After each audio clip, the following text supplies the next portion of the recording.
ភាពយន្តនេះបើក្នុងទីក្រុងសេអ៊ូលជាកន្លែងដែលយើងជួបតួឯករបស់យើងគឺអិនឆាងសមាជិកនៃក្រុមកម្ចាត់គ្រឿងផ្ទុះរបស់យោធាបច្ចុប្បន្នអង្គភាពរបស់លោកកំពុងរុះរើគ្រាប់មិនទាន់ផ្ទុះដែលរកឃើញនៅការដ្ឋានសំណង់ពីសម័យសង្គ្រាមកូរ៉េអិនឆាងមានសេចក្តីត្រេកអរជាពន់ពេកព្រោះថ្ងៃនេះជាថ្ងៃចុងក្រោយនៃការចូលបម្រើកងទ័ពមុនពេលដែលលោកចូលនិវត្តន៍ពីយោធាខ្ញុំត្រូវតែនិយាយវាបន្ទាប់ពីគ្រាប់បែកត្រូវបានរំសាយហើយអិនឆាងត្រឡប់ទៅផ្ទះវិញហើយនៅតាមផ្លូវគាត់បានទូរស័ព្ទទៅពិនិត្យប្រពន្ធមានផ្ទៃពោះរបស់គាត់ឈ្មោះចយនាងទើបតែត្រឡប់មកពីពិនិត្យសុខភាពជាប្រចាំនៅមន្ទីរពេទ្យហើយធានាថាអ្វីបានល្អប្រសើរអិនឆាងចង់ដឹងពីភេទរបស់ទារកប៉ុន្តែនាងបដិសេធមិនប្រាប់គេហើយសូមឲ្យគាត់ត្រឡប់មកផ្ទះមុនមួយសន្ទុះក្រោយមកការរញ្ជួយដីដ៏ធំមួយបានវាយប្រហារហើយព័ត៌មានបានផ្សព្វផ្សាយថាភ្នំបេជូដែលមានទីតាំងនៅជិតព្រំដែនចិនកូរ៉េខាងជើងបានផ្ទុះឡើងយ៉ាងខ្លាំងក្លាការរញ្ជួយបានឈានដល់ទីក្រុងសេអ៊ូលជាកន្លែងដែលដីញ័រយ៉ាងខ្លាំងហើយអគារនានាចាប់ផ្ដើមដួលរលំមនុស្សរាប់មិនអស់ជួបនឹងជោគវាសនាដ៏អាក្រក់ក្នុងភាពវឹកវរប៉ុន្តែអិនឆាងតាំងចិត្តថានឹងទៅរកប្រពន្ធរបស់គាត់គេចពីការធ្លាក់ចុះយ៉ាងតូចចង្អៀតប៉ុន្តែធ្លាក់នៅពេលចុងក្រោយគាត់ចាប់ផ្ដើមរត់ទៅឆ្ងាយនៅពេលដែលរចនាសម្ព័ន្ធដ៏ធំបានដួលរលំនៅពីលើគាត់ប៉ុន្តែគាត់គ្រប់គ្រងដោយអត់ភូតហេតុដើម្បីជៀសវាងវាគាត់ត្រូវដឹងថាតើកូនគាត់ជាមនុស្សប្រុសឬអត់នៅកន្លែងផ្សេងទៀតយើងជួបនារីម្នាក់ឈ្មោះជេនលេខាធិការជាន់ខ្ពស់នៃកិច្ចការស៊ីវិលដែលទៅសួរសុខទុក្ខបុរសម្នាក់ឈ្មោះសាស្ត្រាចារ្យខេងវាប្រែថាបុរសនោះគឺជាអ្នកវិទ្យាសាស្ត្រតែបានទូទីការផ្ទុះបែបនេះជាយូរមកហើយឥឡូវនេះបន្ទាប់ពីត្រូវបានគេចំអកជាច្រើនឆ្នាំចំពោះទ្រឹស្ដីរបស់គាត់កំពុងរៀបចំចាក់ចេញពីកូរ៉េខាងត្បូងនិងធ្វើដំណើរទៅកាន់សហរដ្ឋអាមេរិកដែលគាត់មានសញ្ជាតិជាឥឡូវនេះសូមជំនួយរបស់គាត់ក្នុងការដោះស្រាយជាមួយគ្រោះមហន្តរាយបច្ចុប្បន្នប៉ុន្តែខេងបដិសេធហើយព្យាយាមដើរចេញទោះយ៉ាងណាក៏ដោយនៅពេលដែលជេនលើកឡើងពីអតីតកាលស្រមោលរបស់គាត់ហើយគំរាមចាប់ខ្លួនបុរសនោះគ្មានជំរឿអ្វីក្រៅពីធ្វើតាមសូមមេត្តាកុំប្រាប់នរណាម្នាក់អំពីការផ្សាយពាណិជ្ជកម្ម Shake Weight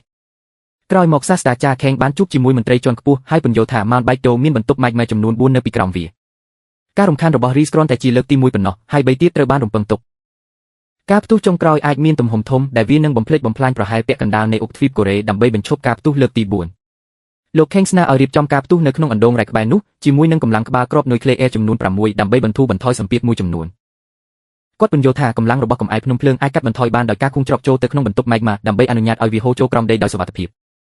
ប៉ុន្តែការបង្កើតផ្លូវបែបនេះនឹងត្រូវការថាមពលដ៏ធំសម្បើមពេលឬដូច្នេះមន្ត្រីជាន់ខ្ពស់រន្ធត់ចិត្តមិនព្រមបន្តដោយបារម្ភថាប្រសិនបើអាមេរិកស្វែងរកឃើញវាអាចបង្កជាសង្គ្រាមមួយទៀតទោះជាយ៉ាងណាក៏ដោយក្រោយមកប្រធានាធិបតីកូរ៉េខាងត្បូងបានក៏ហៅលោកសាស្ត្រាចារ្យខេងមកការិយាល័យរបស់គាត់ជាឯកជនហើយជំរុញឲ្យគាត់បន្តបេសកកម្មទោះបីឱកាសនៃការជោគជ័យមានកម្រិតតិចតួចក៏ដោយផែនការនេះពាក់ព័ន្ធនឹងការមិនអើពើនឹងកិច្ចខិតខំប្រឹងប្រែងលុបបំបាត់អាវុធនុយក្លេអ៊ែររបស់សហរដ្ឋអាមេរិកចូលទៅក្នុងទឹកដីកូរ៉េខាងជើងនិងការបំផ្ទុះឧបករណ៍នុយក្លេអ៊ែរនៅជិតព្រំដែនចិនមួយសន្ទុះក្រោយមកអិនឆាងទទួលទូរស័ព្ទពីវ៉ូសេនីឯកដែលប្រគល់ភារកិច្ចឲ្យគាត់ទៅកូរ៉េខាងជើងដើម្បីកម្ចាត់គ្រាប់បែកដំបូងឡើយគាត់បដិសេធព្រោះគាត់ចូលនិវត្តន៍ហើយប៉ុន្តែលោកវ៉ូសេនីឯករំលឹកគាត់ថាបេសកកម្មនេះគិតគូរដល់អនាគតជាតិរបស់ពួកគេនិងផ្ដល់ការធានាដល់ប្រពន្ធរបស់គាត់នៅលើយន្តហោះដឹកជញ្ជូនយោធាអាមេរិកសម្រាប់ការជំនះអិនឆាងយល់ព្រមដោយស្ទាក់ស្ទើរលើលក្ខខណ្ឌថាកូនរបស់គាត់ជាក្មេងប្រុសហើយត្រឡប់មកផ្ទះវិញដើម្បីប្រាប់ប្រពន្ធថាគាត់ត្រូវបានគេហៅឲ្យធ្វើបេសកកម្មមួយទៀតគាត់មិនបង្ហាញថាវានៅកូរ៉េខាងជើងទេដូច្នេះនាងនឹងមិនព្រួយបារម្ភទេអិនឆាងសួរម្ដងទៀតអំពីភេទរបស់ទារកពួកគេប៉ុន្តែនាងគ្រាន់តែសុំឲ្យគាត់ត្រឡប់មកទាន់ពេលដើម្បីឲ្យគាត់បានជួបកូនរបស់ពួកគេផ្ទាល់នៅថ្ងៃបន្ទាប់អិនឆាងនឹងក្រុមការងារជួបជាមួយមន្ត្រីហើយដឹងថាកូរ៉េខាងជើងនៅមានកាំជ្រួចនុយក្លេអ៊ែររយៈចម្ងាយឆ្ងាយចំនួន6គ្រាប់ដែលមិនត្រូវបានរុះរើផែនការនេះបែងចែកក្រុមជា2ក្រុមរបស់លោកឆេងនឹងរុះរើកាំជ្រួចនេះហើយអង្គភាពប្រតិបត្តិការពិសេសដាច់ដោយឡែកមួយនឹងគ្រប់គ្រងប្រតិបត្តិការដែលនៅសល់រួមទាំងការដឹកជញ្ជូននិងការបំផ្ទុះពួកគេក៏បានសិក្សាអំពីអ្នកផ្ដល់ព័ត៌មានកូរ៉េខាងជើងម្នាក់ឈ្មោះចាន់ផៃវ៉ងនរណាដឹងទីតាំងកាំជ្រួចនេះប៉ុន្តែឥឡូវត្រូវជាប់គុកនៅក្នុងប្រទេសរបស់គាត់ជាសំណាងល្អកូរ៉េខាងត្បូងបានផ្សំគាត់ជាមួយនឹងឧបករណ៍តាមដាន GPS ដូច្នេះក្រុមត្រូវតែដោះលែងគាត់ធានាអ៊ុយរ៉ាញ៉ូមហើយកំណត់គ្រាប់បែកបំផ្ទុះនៅខាងក្នុងមីននៅកន្លែងកើតហេតុបន្ទាប់ផែនការចុងក្រោយនឹងចាប់ផ្ដើមដំណើរការហើយក្រុមទាំងពីរបានហោះចេញក្នុងយន្តហោះដឹកជញ្ជូនមួយប៉ុន្តែមានផេះភ្នំភ្លើងយ៉ាងច្រើនពេញខ្យល់ហើយមិនយូរប៉ុន្មានយន្តហោះដឹកជញ្ជូនដែលដឹកក្រុមកងកម្លាំងពិសេសបានធ្លាក់អង្គភាពរបស់អ៊ីនឆេងក៏ហៀបនឹងគៀងដែរដូច្នេះពួកគេទាំងអស់បានលោតឆាត់យ៉ងចូលទៅក្នុងប្រទេសកូរ៉េខាងជើងពេលចុះចតដោយសុវត្ថិភាពគេរន្ធត់ចិត្តពេលដឹងថាក្រុមកងកម្លាំងពិសេសមិនបានរស់រានមានជីវិតដែលមានន័យថាឥឡូវនេះវាអាស្រ័យលើក្រុមរបស់អ៊ីនឆេងដើម្បីបំពេញបេសកកម្មទាំងមូលដោយគ្មានជំរឿផ្សេងទៀតអ៊ីនឆេងដឹកនាំក្រុមរបស់គាត់ហើយមិនយូរប៉ុន្មានពួកគេបានមកដល់ពន្ធនាគារដែលយ៉នផៃយ៉ងត្រូវបានឃុំខ្លួននិងរកឃើញថាកុបកម្មបានទុះឡើងដោយសារតែការរញ្ជួយដីជាសំណាងល្អអ្នកទោសបានសម្លាប់អ្នកយាមទាំងអស់រួចហើយដែលអនុញ្ញាតឲ្យក្រុមនេះទៅដល់យ៉នផៃយ៉ងដោយមិនមានការតស៊ូពួកគេពន្យល់ពីបេសកកម្មដល់ពួកគេប៉ុន្តែយ៉នផៃយ៉ងចំអកឲ្យពួកគេដោយនិយាយថាពួកគេគ្រាន់តែជាមនុស្សថ្មីថ្មោងដែលគ្មានជំនាញប្រយុទ្ធទោះបីជាបែបនេះក្តីក្រុមនេះត្រូវការជំនួយពីគាត់ដូច្នេះហើយបានដោះលែងគាត់ហើយដាក់ខ្នោះដៃដើម្បីកុំឲ្យគាត់រត់គេចខ្លួនបន្ទាប់មកគេឲ្យគាត់ងូតទឹកសម្អាតបន្តិចសូមសំណាងល្អក៏គូតជាមួយដៃអោហើយក្នុងអំឡុងពេលនេះយើងសង្កេតឃើញថាយ៉នភីវងត្រូវបានគេលួចនៅក្នុងកាបូបរបស់ឆេងគាត់ក៏សម្គាល់រូបភាពអ៊ុលត្រាសោនរបស់កុមារនៅទីនោះនិងផែនទីមីនផងដែរបុរសមានល្បិចក៏បានទន្ទិញផែនទីនោះយ៉ាងឆាប់រហ័សបន្ទាប់មកគាត់ស្រក់ទឹកភ្នែកហើយបរិភោគវាបន្ទាប់មកក្រុមការងារបន្តទៅមុខហើយមិនយូរប៉ុន្មានក៏ឆ្លងកាត់រូបសំណាកមេដឹកនាំកូរ៉េខាងជើងដែលដួលរលំយ៉នភីវងមានអារម្មណ៍មិនល្អហើយនិយាយថាគាត់ធ្លាប់មើលរូបសំណាកជារៀងរាល់ថ្ងៃពីផ្ទះល្វែងរបស់គាត់មុនពេលគាត់ជាប់គុក មិនយូរប៉ុន្មានអ៊ីនឆេងដឹងថាកាបូបរបស់គាត់បាត់ដូច្នេះចុនភីវងប្រគល់វាមកវិញហើយនិយាយថាគាត់បានស៊ីផែនទីប៉ុន្តែបានទន្ទិញវាទុកជាការធានារ៉ាប់រងទង្វើនេះធ្វើឲ្យទាហានវ័យក្មេងម្នាក់ខឹងយ៉ាងខ្លាំងដែលវាដំទៅលើបុរសដែលមានល្បិចកលមុនពេលត្រូវបានរារាំងដោយសហការីរបស់គាត់ទោះយ៉ាងណាក៏ដោយក្រុមនៅតែបន្តទៅមុខហើយចុនភីវងត្រូវតែបញ្ឈប់ភ្លាមព្រោះគាត់នឹងនំយូរគាត់ត្រូវបានអនុញ្ញាតឲ្យនៅខាងក្រៅខណៈពេលដែលត្រូវបានត្រួតពិនិត្យដោយបុរសដែលបានវាយប្រហារគាត់មុនក្នុងអំឡុងពេលនេះចុនភីវងចេះដោះសោខ្នោះហើយវាយបុរសនោះមុននឹងរត់ចេញមិនយូរប៉ុន្មានក្រុមដែលនៅសេសសល់មកដល់រន្ធត់ណាស់ពេលឃើញសមិទ្ធសន្លប់ខណៈពេលដែលយំភយងត្រូវបានរត់គេចខ្លួនបន្ទាប់ពីទុកគេផ្សនៅពីក្រោយហើយដោយខកចិត្តក្រុមក៏ត្រឡប់ទៅទីក្រុងវិញដើម្បីស្វែងរកគាត់ហើយអ៊ីនឆេងមិនយូរប៉ុន្មានក៏បានសម្គាល់ឃើញអ្នកដួលរូបសំណាកមេដឹកនាំកូរ៉េខាងជើងគាត់នឹកឃើញពីរបៀបដែលយំភយងបាននិយាយថាវាជាទិដ្ឋភាពដ៏ស្រស់ស្អាតពីផ្ទះល្វែងរបស់គាត់ហើយមើលអគារក្បែរកន្លែងដែលគាត់ត្រូវនៅកន្លែងផ្សេងទៀតយើងឃើញថាយំភយងពិតជាមានមែនត្រឡប់មកផ្ទះវិញជាកន្លែងដែលគាត់ផ្លាស់ប្ដូរសម្លៀកបំពាក់និងប្រមូលកាំភ្លើងលាក់ទុកគាត់រកប្រពន្ធរបស់គាត់ខ្ពស់អំពីគ្រឿងញៀនហើយសួរនាងថាកូនស្រីគេនៅណានាងឆ្លើយថានៅកន្លែងបងប្រុសនៅផជៀនដែលនៅជិតភ្នំបេកជូពេលនោះចុនភីវងសួរថាតើជានាងដែលផ្ដល់ចំណាត់ថ្នាក់ដល់គាត់អញ្ញាធរដែលនាងបញ្ជាក់ដោយខឹងគាត់ក៏បាញ់មួយគ្រាប់លើអាកាសដែលឆាប់លឺឡើងអញ្ចឹងនឹងក្រុមរបស់គាត់នៅខាងក្រៅពួកគេមកដល់ផ្ទះល្វែងយ៉ាងលឿនហើយឃើញចុនភីវងកំពុងចង្អុលកាំភ្លើងនៅប្រពន្ធរបស់គាត់នៅទីបំផុតបុរសម្នាក់នេះមិនអាចនាំខ្លួនទៅសម្លាប់នាងបានទេហើយត្រូវបានឆេងចាប់ខ្លួនក្រុមក្រោយពីរឿងនេះឆេងចាត់ទុកគាត់ជាជនក្បត់ហើយមិនអនុញ្ញាតឲ្យគាត់ចូលរួមឡើយកិច្ចប្រជុំយុទ្ធសាស្ត្រប៉ុន្តែចុនភីវងយល់ថាកង្វះបទពិសោធន៍ធ្វើផែនការរបស់គាត់គួរឲ្យអស់សំណើចគាត់នៅទីបំផុតនាំក្រុមទៅកន្លែងផ្ទុកអាវុធនុយក្លេអ៊ែរនៅទីនោះទាហានកូរ៉េខាងជើងកំពុងដេករងចាំនៅមូលដ្ឋានយោធាដែលលាក់នៅក្រោមរោងចក្រលាក់បាំងប៉ុន្តែក្រុមនេះបានប្រយុទ្ធនិងគ្រប់គ្រងដោយក្លាហានដើម្បីបង្ក្រាបពួកគេបន្ទាប់មកពួកគេចូលទៅជិតកុងតឺន័រមួយហើយនៅខាងក្នុងនោះពួកគេបានរកឃើញជណ្ដើរយន្តមួយបន្ទាប់ពីខែមិថុនាហើយបញ្ចូលលេខសម្ងាត់ហើយពួកគេចុះក្រោមដីរាប់គីឡូម៉ែត្រដើម្បីទៅដល់ក្បាលគ្រាប់នុយក្លេអ៊ែរពួកគេទីនេះយ៉នផេវងទៅកាន់ផ្លូវដែកពាក់ឈុតឯកទេសរបស់ពួកគេហើយចាប់ផ្ដើមរុះរើកម្មជ្រួចប៉ុន្តែនៅពេលដែលអ៊ុយរ៉ាញ៉ុំត្រូវបានធានានៅក្នុងឧបករណ៍បំផ្ទុះផ្ទាល់ខ្លួនរបស់ពួកគេការរញ្ជួយដីលើកទី2បានវាយប្រហារហើយដីចាប់ផ្ដើមញ័រយ៉ាងខ្លាំងចំពេលមានចលាចរយ៉នផេវងរត់គេចខ្លួនដោយខ្លួនឯងហើយតាក់ទងសហការីចិនដែលផ្ដល់ឲ្យគាត់និងកូនស្រីជ្រកកោនក្នុងប្រទេសជាធ្នូនឹងការបំផ្ទុះគ្រាប់បែកទោះយ៉ាងណាសហការីក៏ទូចថាគាត់នាំអ្នកបច្ចេកទេសដែលអាចរំសាយឧបករណ៍បំផ្ទុះនេះទុកយេនភៀងគ្មានជំរឿអ្វីក្រៅពីត្រឡប់ទៅកន្លែងដែលប្រធានក្រុមអ៊ីនឆេងនិងក្រុមរបស់គាត់ជាប់ហើយជួយពួកគេត្រឡប់មកទីក្រុងសេអ៊ូវិញឆយមានអារម្មណ៍ថាមានការញ័ររញ្ជួយដីហើយប្រញាប់ធ្វើដំណើរទៅកាន់មូលដ្ឋានយោធាមិនយូរប៉ុន្មាននាងបានជាប់គាំងក្នុងចរាចរណ៍នៅលើស្ពានដែលរលកយេស៊ូណាមបានបោកបក់មកលើទឹកប៉ុន្តែនាងអាចហែកឆ្លងកាត់ចរន្តទឹកហើយទីបំផុតទៅដល់សុវត្ថិភាពខណៈនោះសាស្ត្រាចារ្យខេងបានជួបជាមួយយ៉ែនហើយបង្ហាញថាការប៉ាន់ស្មានការផ្ទុះដំបូងរបស់ពួកគេគឺខុសហើយគាត់ស្នើឲ្យកំណត់គោលដៅចំណុចខ្សោយនៅទីនោះដើម្បីការពារការផ្ទុះមហន្តរាយចុងក្រោយត្រឡប់ទៅកូរ៉េខាងជើងវិញលោកអ៊ីនឆេងនិងក្រុមរបស់លោករៀបនឹងចេញដំណើរទៅវិញភ្លាមពួកគេត្រូវបានវាយប្រហារដោយមនុស្សមិនស្គាល់មុខដែលបើកការបាញ់ប្រហារដោយឥតឈប់ឈរចំពេលមានភាពចលាចលពួកគេដឹងថាអ្នកវាយប្រហារកំពុងប្រើឧបករណ៍ចាប់កម្ដៅដូច្នេះអ៊ីនឆេងបានបំផ្ទុះឡានដឹកទំនិញដុតវាដើម្បីបិទបាំងហត្ថលេខាកម្ដៅរបស់ពួកគេហើយព្យាយាមរត់គេចពួកគេមានការភ្ញាក់ផ្អើលជាខ្លាំងនៅពេលរកឃើញថាវាពិតជាយោធាអាមេរិកវាយប្រហារពួកគេទាហានជាច្រើនអ្នករងរបួសហើយលោកអ៊ីនឆេងហើយយំភីវងត្រូវបានបំបែកចេញពីក្រុមដែលនៅសល់ខណៈបុរសទាំងពីរជិះរថយន្តយោធាដើម្បីរត់គេចយំភីវងក្បត់អ៊ីនឆេងដោយភ្លុកគាត់ទន្ទឹមនឹងនោះនៅកូរ៉េខាងត្បូងសហរដ្ឋអាមេរិកយោធាបិទបេសកកម្មខណៈឆ្លងព្រំដែននិងលួចអាវុធនុយក្លេអ៊ែរបានបំពេញសន្ធិសញ្ញាសន្តិភាពនឹងអាចបង្កជាសង្គ្រាមដូច្នេះហើយសាស្ត្រាចារ្យខេងសម្រេចចិត្តចាក់ចេញយ៉ែនព្យាយាមបញ្ចុះបញ្ចូលគាត់ឲ្យស្នាក់នៅដោយដឹងថាប្រសិនបើគាត់បោះបង់ប្រតិបត្តិការនេះកូរ៉េខាងត្បូងនឹងត្រូវប្រឈមមុខគ្រោះថ្នាក់ធ្ងន់ធ្ងរទោះជាយ៉ាងណាខេងបញ្ជាក់ថាមិនមានអ្វីដែលគាត់អាចធ្វើបានហើយទីបំផុតក៏ចាក់ចេញទៅក្រោយមកខេងបានឡើងឡានក្រុងទៅកាន់មូលដ្ឋានជំនះដែលគាត់បានជួបឆយនៅតាមផ្លូវនាងកំពង់យមដូច្នេះគាត់លួងលោមនាងហើយផ្ដល់កន្សែងដៃដល់នាងជាសំណាងល្អគាត់មិនដែលប្រើវាទេត្រឡប់មកវិញនៅពេល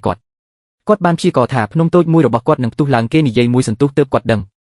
នាងគឺជាប្រពន្ធរបស់អ៊ីនឆេងហើយសង្ឃឹមថាប្តីរបស់នាងនឹងជួបនាងនៅចំណុចជំនះនេះធ្វើឲ្យខេងមានអារម្មណ៍មិនល្អប៉ុន្តែគាត់មិននិយាយអ្វីជាមួយនាងអំពីបេសកកម្មរបស់ស្វាមីនាងទេម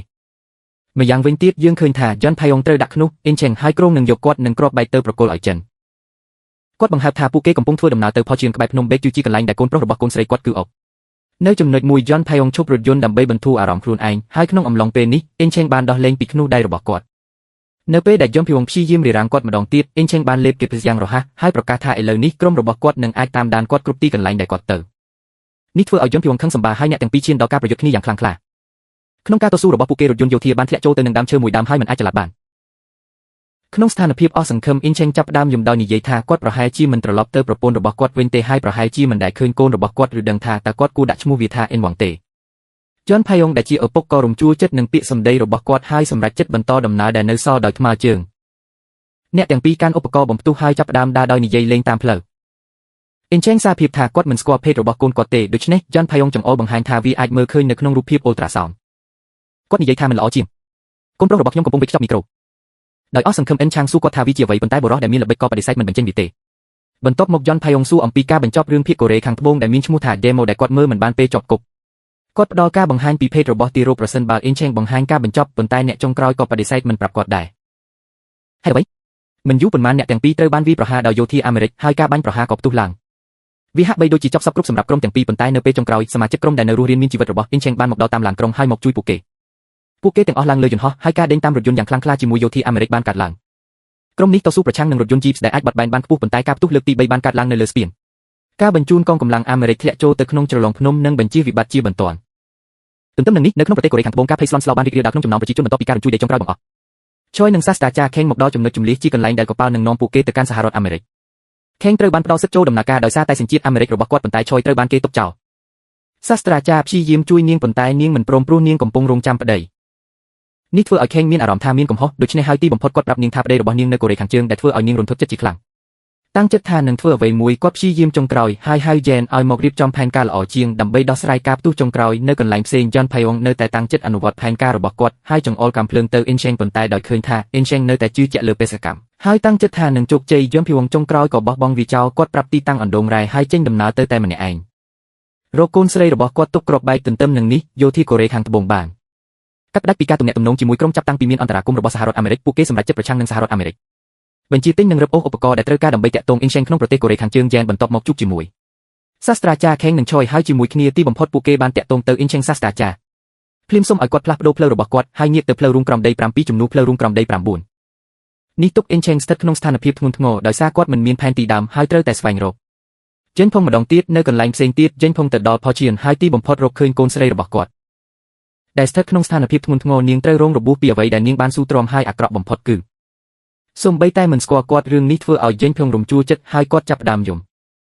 ពេលដែលសហការីចិនមកដល់ទាមទារគ្រាប់បែកចន់ផៃអុងទម្លីថាគាត់មិនមានវាទេហើយអង្វរពួកគេឲ្យយ៉ាងហោចណាស់ឲ្យកូនស្រីគាត់ឆ្លងព្រំដែន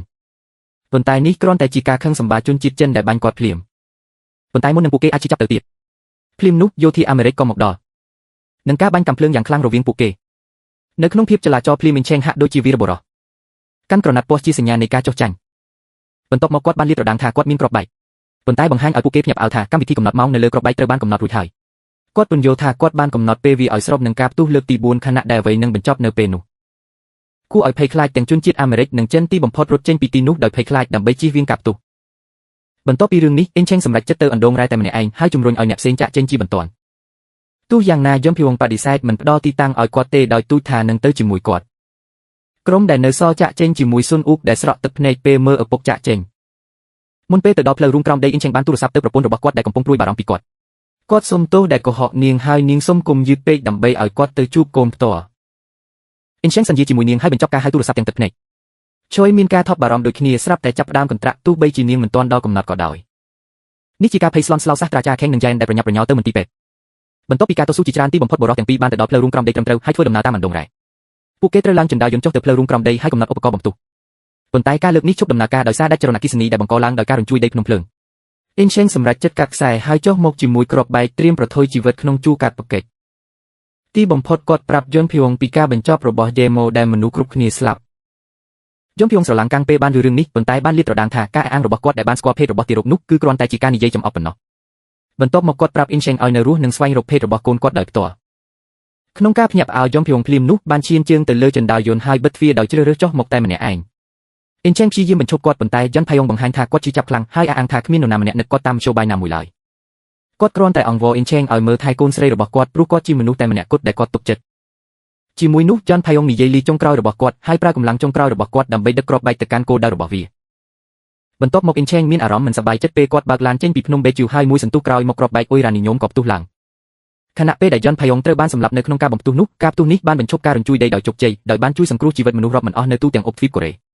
្យ៉ាងវិញទៀតឆយសម្រាលកូនដោយសុវត្ថិភាពនៅក្នុងមន្ទីរពេទ្យទិដ្ឋភាពបន្ទាប់មកកាត់ទៅមួយឆ្នាំក្រោយមកដែលកូរ៉េខាងជើងនិងខាងត្បូងធ្វើការរួមគ្នាដើម្បីត្រួតពិនិត្យការកសាងឡើងវិញនៃអុកទ្វីបនេះសាស្ត្រាចារ្យខេងត្រឡប់មកប្រទេសកូរ៉េវិញពីសហរដ្ឋអាមេរិកហើយត្រូវបានស្វាគមន៍ដោយយ៉ែននៅប្រលានយន្តហោះវាប្រែថាទីបំផុតគាត់បានសម្រេចចិត្តទៅតាំងទីលំនៅនៅស្រុកកំណើតរបស់គាត់ហើយត្រូវបានបំពេញភារកិច្ចការលើកកម្ពស់គម្រោងថាមពលកើតឡើងវិញដោយ